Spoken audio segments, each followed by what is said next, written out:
ಎಲ್ಲರಿಗೂ ಶುಭೋದಯ.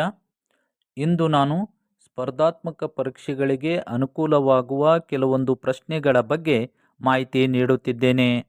ಮೊದಲನೆಯ ಪ್ರಶ್ನೆ: ಭಾರತದಲ್ಲಿ ಮೊದಲ ಬಾರಿಗೆ ಮಹಿಳೆಯರಿಗೆ ಸೀಮಿತ ಮತದಾನ ನೀಡಿದ ಕಾಯ್ದೆ ಯಾವುದು? ಭಾರತದಲ್ಲಿ ಮೊದಲ ಬಾರಿಗೆ ಮಹಿಳೆಯರಿಗೆ ಸೀಮಿತ ಮತದಾನ ನೀಡಿದ ಕಾಯ್ದೆ 1919ರ ಭಾರತ ಸರ್ಕಾರ ಕಾಯ್ದೆ. ಎರಡನೇ ಪ್ರಶ್ನೆ: ಮಹಿಳೆಯರಿಗೆ ಮತದಾನದ ಹಕ್ಕನ್ನು ನೀಡಿದ ಮೊದಲ ಬ್ರಿಟಿಷ್ ಪ್ರಾಂತ್ಯಗಳು ಯಾವುವು? ಮಹಿಳೆಯರಿಗೆ ಮತದಾನದ ಹಕ್ಕನ್ನು ನೀಡಿದ ಮೊದಲ ಬ್ರಿಟಿಷ್ ಪ್ರಾಂತ್ಯಗಳು ಮದ್ರಾಸ್ ಮತ್ತು ಬಾಂಬೆ ಪ್ರಾಂತ್ಯಗಳು. ಯಾವಾಗ ಮದ್ರಾಸ್ ಮತ್ತು ಬಾಂಬೆ ಪ್ರಾಂತ್ಯಗಳು ಮಹಿಳೆಯರಿಗೆ ಮತದಾನದ ಹಕ್ಕನ್ನು ನೀಡಿದವು?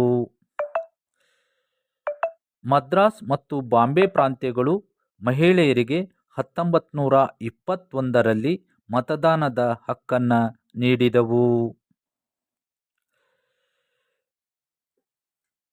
ಮಹಿಳೆಯರಿಗೆ ಮತದಾನದ ಹಕ್ಕನ್ನು ಮತ್ತಷ್ಟು ವಿಸ್ತರಿಸಿದ ಕಾಯ್ದೆ ಯಾವುದು?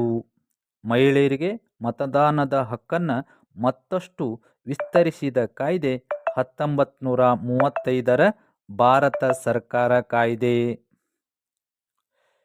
ನೆಕ್ಸ್ಟ್ ಪ್ರಶ್ನೆ: ಭಾರತದಲ್ಲಿ ಸಾರ್ವತ್ರಿಕ ಮತದಾನದ ಹಕ್ಕನ್ನು ಯಾವಾಗ ಜಾರಿಗೆ ಬಂದಿತು? ಭಾರತದಲ್ಲಿ ಸಾರ್ವತ್ರಿಕ ಮತದಾನದ ಹಕ್ಕು 1950 ಜನವರಿ 26ರಂದು ಜಾರಿಗೆ ಬಂದಿತು. ಭಾರತ ದೇಶದ ಎಲ್ಲ ವಯಸ್ಕ ಮಹಿಳೆಯರಿಗೆ ಯಾವುದೇ ತಾರತಮ್ಯವಿಲ್ಲದೆ ಸಮಾನ ಮತ್ತು ಸಾರ್ವತ್ರಿಕ ಮತದಾನದ ಹಕ್ಕನ್ನು ಕಲ್ಪಿಸಿಕೊಟ್ಟ ಸಂವಿಧಾನದ ವಿಧಿ ಯಾವುದು? ಭಾರತ ದೇಶದ ಎಲ್ಲ ವಯಸ್ಕ ಮಹಿಳೆಯರಿಗೆ ಯಾವುದೇ ತಾರತಮ್ಯವಿಲ್ಲದೆ ಸಮಾನ ಮತ್ತು ಸಾರ್ವತ್ರಿಕ ಮತದಾನದ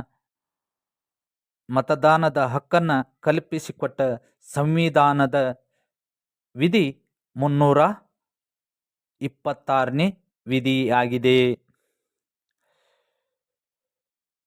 ಥ್ಯಾಂಕ್ ಯು.